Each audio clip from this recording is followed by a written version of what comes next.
ইহ মন প্রাণে সবই তো তোমায় দিয়ে বসে আছে, তুমি জানো না, জানো না রে প্রিয়, তুমি মোর জীবনে সাধনা।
গোবিন্দ একে একে পরীক্ষা করতে করতে দেখছে একজন দক্ষিণ পদবাহিনী রমণী। এই যে রমণী, সবাই দেখছি বাবা বাড়ি আছে, তুমি ডান বাড়ি আছে যে বাবারা মাথায় আবার দেখো একই করে তো পা পাল্টাচ্ছে তো ঘন ঘন। হ্যাঁ মাথায় আবার কি ফস ফস করছে, কি নড়ছে একটা। হ্যাঁ তাই তো দেখছি মাথায় কোনো আবার ফসফস করছে। বাবার চরণে আবার ওই দেখো বেল পাতা করছে, গোটা গায়ে আবার মাথা ফাথা সব কি মেখেছে। হ্যাঁ তখন মতো লাগছে না। হ্যাঁ সাথে সাথে মনে হচ্ছে কিসব লেগে আছে গায়ে। হ্যাঁ গো এই দেখো মাথা থেকে যেন জল পড়ছে আবার। এমন গোপিনী তো দেখি। ও গোপিনী, বলছি তোমার নাম কি? মাথা জল না ট্যাঙ্কিতে ওভারফ্লো করে দিয়ে যাবে। সাদা কপি, সাদা কপি, সবুজ কপি শুনেছি, সাদা কপি আবার কি? হ্যাঁ, তোমার নাম? এই তোমার কপি, তুমি উল্টো পাল্টা নাম বলছো কেন? ভালো করে নাম বলো। আমি বলছি তো ওই সাদা কপি মানে হলুদ মানে ফুলকপি বলো না সাদা কপি।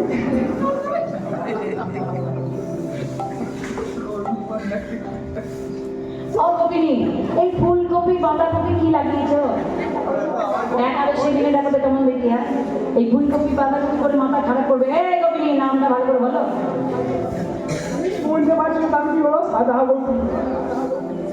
ও সাদা কপি, আর আমরা শুনছি বাঁধাকপি। তা যাই হোক, তুমি সাদাই হওয়া বাবা, তুমি ডান পা বাড়িয়েছিলে, আমি দেখবো তুমি কে। তুই চুপচাপ দাঁড়াবি, দাঁড়াও। এই তোমার বললাম চুপচাপ দাঁড়াতে, তুমি লাফাচ্ছ কেন? দাঁড়াও। আমার নারীতে লাফায়। হ্যাঁ, নারী নিশ্চয়ই নয়। হ্যাঁ, এই নারী নয়, আনারি। হ্যাঁ, দেখি দাঁড়াও কি।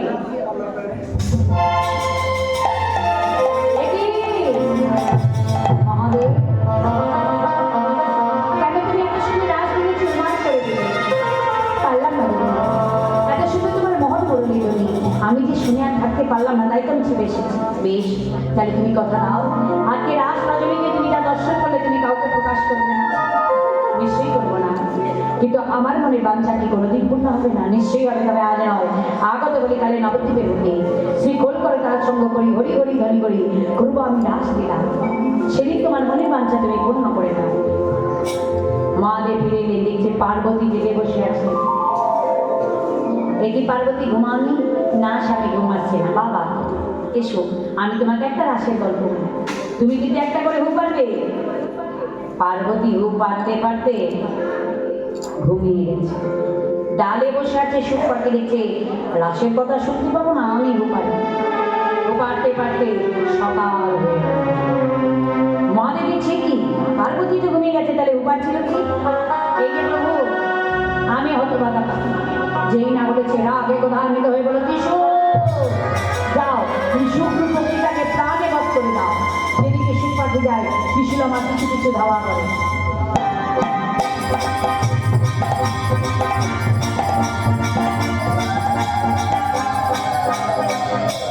ধাওয়া করতে করতে দেখছে ব্যাস দেবে, তিনি স্নান করে চুল ঝাড়ছে।